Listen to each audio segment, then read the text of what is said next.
What if I told you that by learning how to time manage, you could boost your happiness and decrease your stress?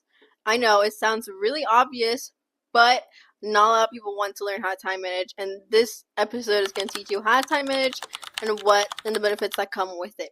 So, why should you learn time manage? Like I mentioned before, because it can literally boost your happiness if you are able to keep everything in line and keep everything on track and get things done when you need to get them done.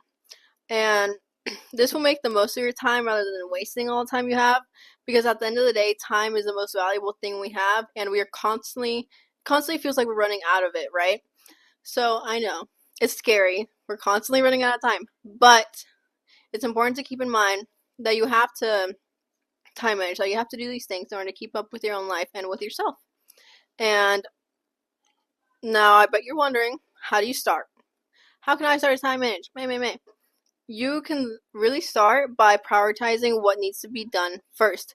For example, if you're in school and you have this big project coming up and it's due maybe in a week, and you have another big project coming up that's due in maybe 2 weeks, which one should you get done first? The one due in a week, right? Because you have less time to do it, and so you want to focus on that rather than putting all your time and energy into a project that's not due soon at all. And the way I did this in school was whenever I was assigned homework for a day, I would get it done that same night, so I wouldn't have to worry about it the next day. And I think that really helped me throughout the year, especially as I learned how to manage my time and manage all my schoolwork, since there was a lot of that. And another thing that really helped me, and that will probably help you too, is planning stuff the night before. So, for example, I love to plan my outfits the night before. I love setting my outfits out and, making sure everything is ready before I actually wake up the next day, so then I don't have to worry about it in the morning, and I have time to focus on other things as well. So, another thing you can do that I also found really helpful is called time blocking. And by doing this, you could really easily do it on your calendar, on your iPhone calendar, it doesn't matter, where you set aside a specific amount of time for a specific activity or assignment that you may have. And you don't give yourself any more time than that time to focus only on that, and you try not to get distracted. And I know this might be a little bit difficult if you tend to get distracted or if you need breaks easily.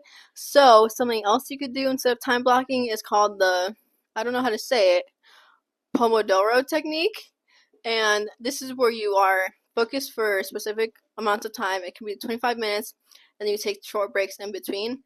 This can just help you if you're someone who just needs to take a break, or if you're just someone who prefers to take breaks, so then their brain doesn't get as stressed out, and you manage to get stuff done a lot easier. And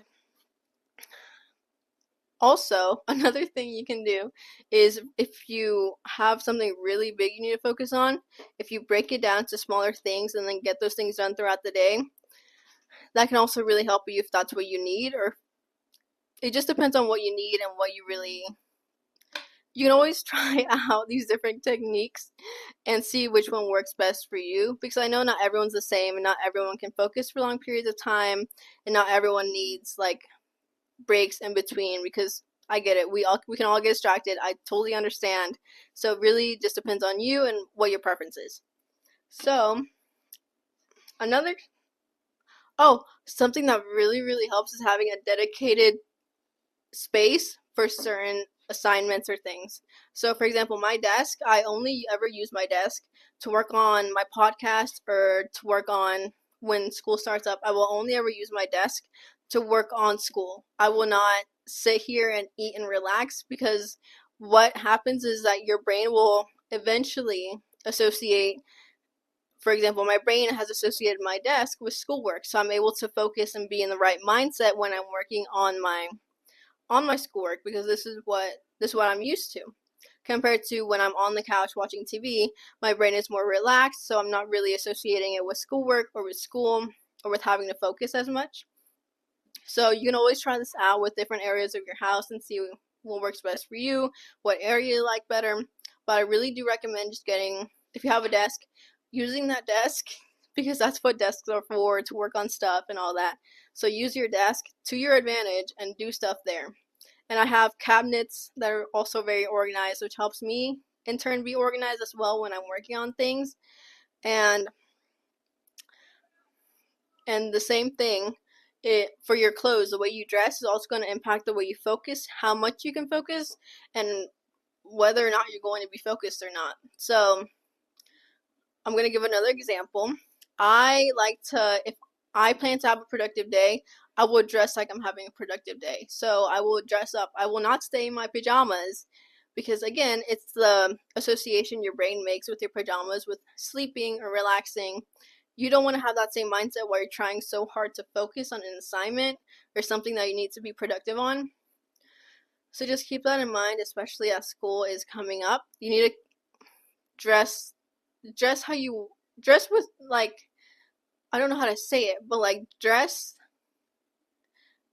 not dress to impress, but like dress like you want to focus, you know?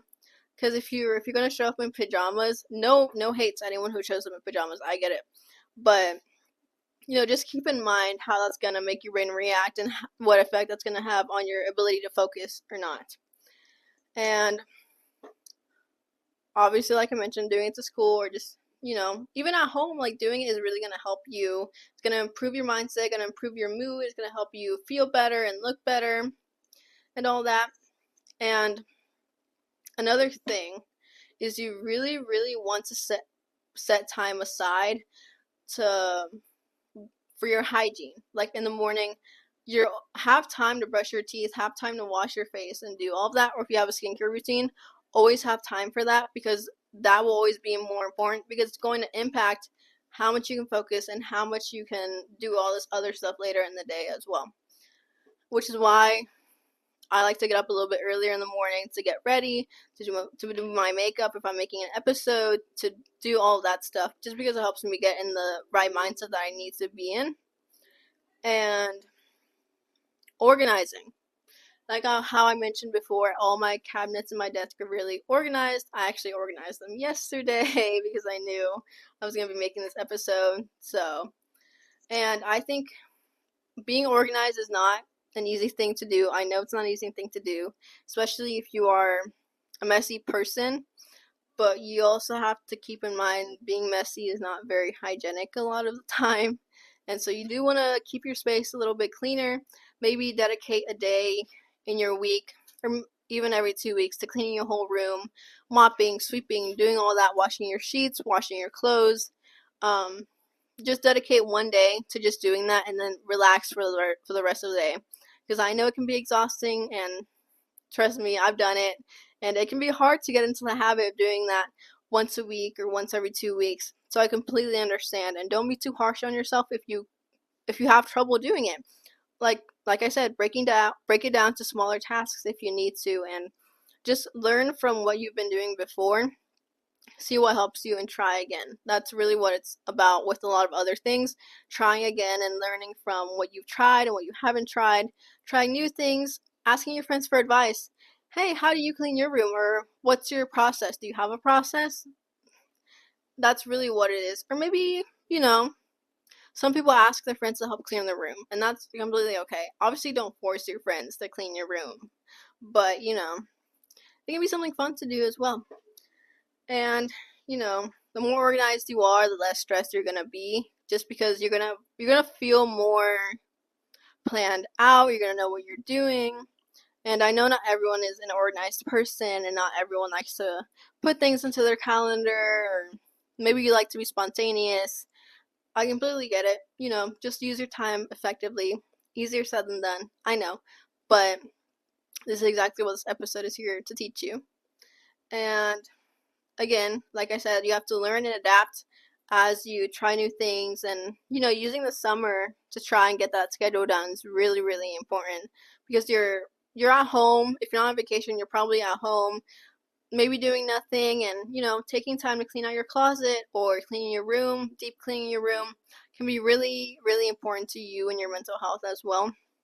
I know so many people who have had trouble with their mental health and then that has affected how clean they are and organized they are, and I completely understand. Just forget, you're not alone, and you're never going to be alone. And anyways, that's the end of this episode. I know it's a shorter one.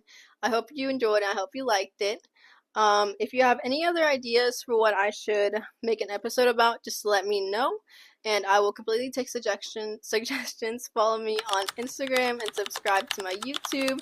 And if you have any other questions, comments, concerns, make sure to comment below, like the video, all that jazz. And I will see you for next week's episode. Bye bye. Why is it not working? Why is it not working?